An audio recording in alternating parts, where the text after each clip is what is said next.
육사총국 공지회의 윤석열 후보 지지선 업문. 지난 5일, 11일, 15일에 이어서 17일 북한은 극초음속 미사일과 단거리 탄도미사일을 연속적으로 4번째 발사했다. 마 10의 극초음속 미사일의 수도권 도착 시간은 단 1분이며 부산까지 2분이면 도달하는 가장 위험한 북한의 대량살 상무기이다. 12일 국민의힘 윤석열 대통령 후보는 북한의 핵미사일 도발을 가정한 대응 방안으로 단호하게 선제 타격을 주장했다. 선제 타격은 북한의 핵미사일 공격에 대한 최선의 방책이다.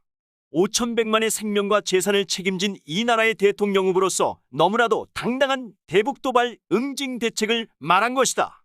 대한민국이 언제부터 세계 최빈국 북한의 눈치를 보면서 이처럼 불쌍할 정도의 비굴한 나라가 된 것인가? 누가 이렇게 만들었나? 민주당 이재명 후보와 현 집권 세력은 북한 김정은에 대하여 말로 다 할 수 없는 비굴한 저자세로 지난 5년간 대한민국의 국격과 국민의 자존심을 갈갈이 찢어놓은 과오를 저질러왔다. 6.25 정전 이후 북한의 정전협정 위반 회수만 해도 42만 5천여 건에 달하고 6차례 핵실험을 비롯한 주요 도발만 해도 3,124건이나 된다. 지금 이 순간에도 북한은 대한민국을 향하여 극초음속 미사일을 실험하며 우리의 안보를 위협하는 주적이라는 사실을 모르는가? 설상가상으로 이재명 후보는 무면허 운전으로 실패한 한반도 운전자역할론을 또 하겠다고 한다. 4.15 판문점 선언과 9.19 남북 군사합의를 계승하겠다고 한다. 이것도 모자란 안북미 정상회담쇼를 하겠다고 한다. 그리고 한미 상호방 위조약에 의하여 배치된 사드를 철거하겠다는 등 안보부터 파괴하려는 후보가 바로 이재명이다. 만일 이재명 후보가 당선된다면 유엔사는 해체될 것이고 한미동맹을 깨지고 주한미군은 철수될 것이다. 그래서 이재명 후보는 대통령이 되어서는 절대로 안 된다. 이러한 안보위기에 대하여 윤석열 후보는 북핵과 미사일에 대하여 도발 억제 전략과 한반도 비핵화를 확고하게 공약했다. 도발 시에는 선제 타격도 불사하겠다고 했다. 그리고 한미 포괄적 전략동맹을 통한 글로벌 자유민주주의 연대 참여와 모병제를 배제하는 등 강력한 안보정책을 기조로 국가안보를 책임지겠다고 공약했다. 이에 육사총국 국동지회는 국가안보를 확실하게 이끌어갈 대한민국의 대통령으로 국민의힘 윤석열 후보를 지지한다는 것을 내외에 천명한다. 미국의 트럼프 행정부는 2020년 탈레반과 평화협정을 맺었다. 그런데 평화협정은 사라지고 무력 공격이 시작되었다. 지난해 5월 미군이 철수하자마자 탈레반에 의하여 아프간 정부가 8월 15일 항복하는 비극적 사태가 있었다. 아프간의 자유는 순식간에 사라져버렸다.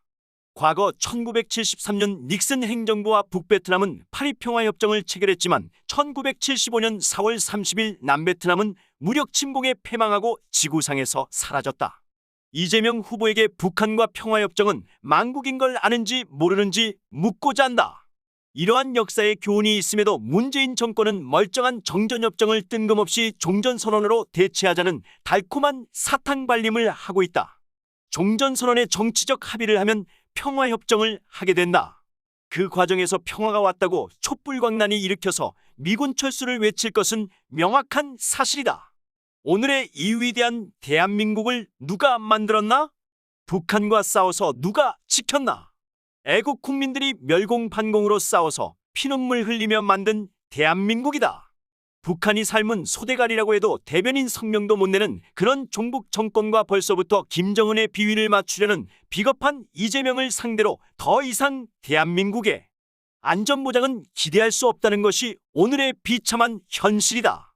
오늘날 육사총국 국동지회는 국방을 책임졌던 예비역 군인들로서 조국의 안보 위기를 더 이상 좌시할 수 없다는 시대적 소명의식을 가지고 집결하였다.